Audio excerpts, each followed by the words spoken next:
পাবদা মাছ কে কে খান আমাকে অবশ্যই জানাবেন। আজকে আমি সেই রকমই একটা পাবদা মাছের রেসিপি করে দেখাচ্ছি। অবশ্যই খেতে খুব ভালো লাগবে।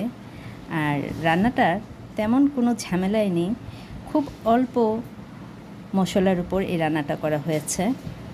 তো চলুন আমরা পাবদা মাছের এই রেসিপিটা দেখে আসি। হ্যাঁ, আপনার সবাই ভালো আছেন তো? আজকে আমি আরেকটি রেসিপি নিয়ে হাজির হয়েছি। সেটা হচ্ছে, দেখতেই পাচ্ছেন, পাবদা মাছ।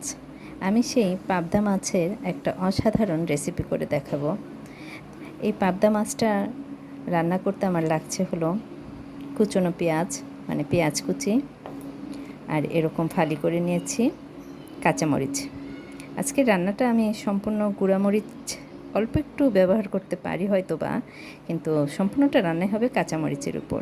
তো প্রথমে আমি মাছগুলোকে আগে কেটে ধুয়ে খুব ভালো করে পরিষ্কার করে নিয়েছিলাম। তারপর অল্প একটু লবণ দিয়ে জাস্ট আমি মাছগুলোকে একটু মেখে নেব। এই রান্নাটা করার জন্য আমি কোনো হলুদ ব্যবহার করব না, সম্পূর্ণ রান্নাটাই একটু হলুদ ছাড়া হবে। আমরা তো অনেকে নানান রকম আইটেম করে পাবদা মাছ খেয়ে থাকি, কিন্তু আজকের এই পাবদা মাছটা একটু আমি যেভাবে রেসিপিটা করে দেখাচ্ছি ঠিক সেভাবে করে একটু খেয়ে দেখবেন।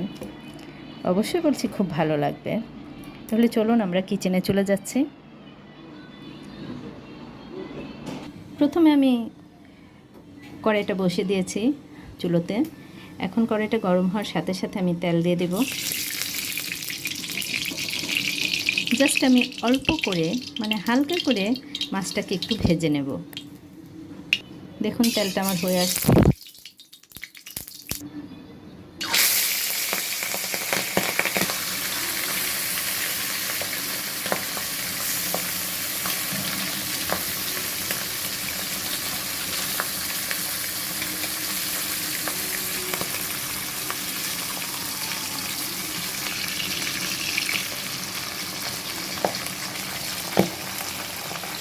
তো আমি একের পর এক মাছগুলো ভেজে তুলে রাখছি। ঠিক এরকম করে মাছগুলোকে ভাজতে হবে। এভাবে মাছগুলোকে আমি ভেজে তুলে রেখেছি, দেখতেই পাচ্ছেন। এখন আমি আরেকটু তেল দিয়ে দিচ্ছি, আর ফোড়নে দিয়ে দিচ্ছি অল্প একটু করে কালো জিরে। এখন আমি দিয়ে দিব এই পেঁয়াজ কুচিগুলো।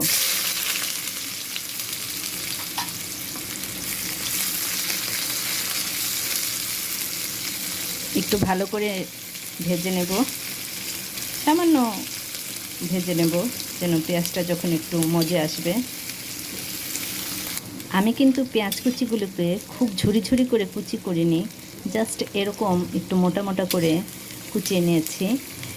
এই রান্নাটার জন্য এরকম করে আর কি পেঁয়াজগুলো কাটতে হয়, তাহলে রান্নাটা মানে খাওয়ার সময় তখন একটু পেঁয়াজ কুচিগুলো মুখে মুখে পড়বে, খুব ভালো লাগবে খেতে। আর যে কোনো রান্নায় আমরা করি না কেন, প্রতিটা রান্নারই একটা সবজি বলুন কিংবা যে কোনো কিছুই বলুন না কেন, ওগুলোর প্রত্যেকটার কিন্তু একটা সিস্টেম অনুযায়ী কেটে নিতে হয়। তো এই রান্নাটা ওরও ঠিক একই সিস্টেম, যে পেঁয়াজ কুচিগুলোকে আমি ঠিক মিহি করে কুচিয়ে নিই, জাস্ট এরকম একটু গোটা গোটা করে কুচিয়ে নিয়েছি। এখন আমার পেঁয়াজটা আরেকটু যখন মজে আসবে তখন আমি বাকি এভিডেন্সগুলো দিয়ে দেব। তো আমার পেঁয়াজ কুচিগুলো ঠিক এরকম একটা পর্যায়ে যখন হয়ে আসলো, এখন আমি এর মধ্যে দিয়ে দিব কাঁচামরিচ কুচি। আমি শুরুতেই বলেছিলাম এই রান্নাটাতে কাঁচামরিচ দিয়ে আজকে এই রান্নাটা করব। চাইলে আপনারা অল্প করে একটু শুকনো মরিচ দিয়ে দিতে পারেন, কিন্তু আমি আজকে সম্পূর্ণ রান্নাটাই কাঁচামরিচ দিয়ে করব। এখন আমি দিয়ে দিব জিরা বাটা,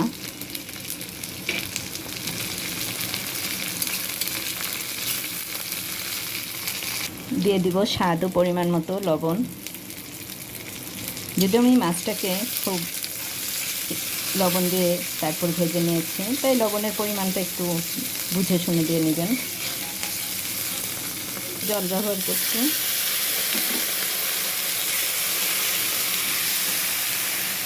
মশলাটাকে আমি একটু ভালো করে কষিয়ে নেব।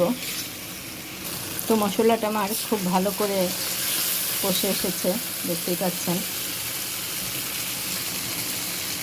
এখন আমি জল দিয়ে দিব। অবশ্যই জলটা হতে হবে গরম জল।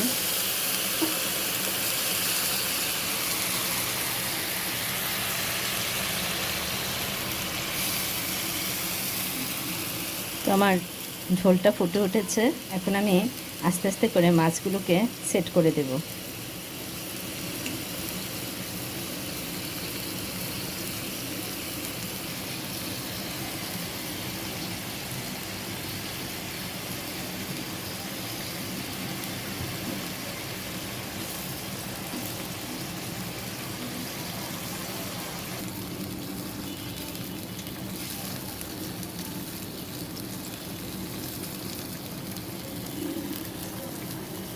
আমার ঝোলটা ফুটে উঠেছে, এখন আমি নামিয়ে ফেলবো। নামানোর আগে আমি অল্প একটু চিনি দিয়ে দিব। এটা অপশনাল, চাইলে দিতে পারেন, নাও দিতে পারেন, সম্পূর্ণটাই আপনাদের নিজস্ব ব্যাপার। আমার কাছে দিলে একটু ভালো হয়, মানে এই ঝোলটাতে, তাই আমি একটু দিয়ে নিয়েছি। তো এখন আমি নামিয়ে ফেলবো। আর নামানোর আগে বেশি না, 2-1টা কাঁচামরিচ দিয়ে দেব। দিয়ে আমি একটু চুলাটা বন্ধ করে স্টিমে বসিয়ে রাখবো। ঢাকা দিয়ে দিলাম, তারপরে আমি নামিয়ে ফেলবো। তো হয়ে গেল আমার চটজলদি কাঁচামরিচ দিয়ে পাবদা মাছ। তো এই রান্নাটা একবার ট্রাই করে দেখতে পারেন, খুবই ভালো লাগবে। আর যদি ভালো লাগে তাহলে আবারও বলছি, লাইক কমেন্ট শেয়ার করে দেবেন যেন ওনারা দেখতে পায়।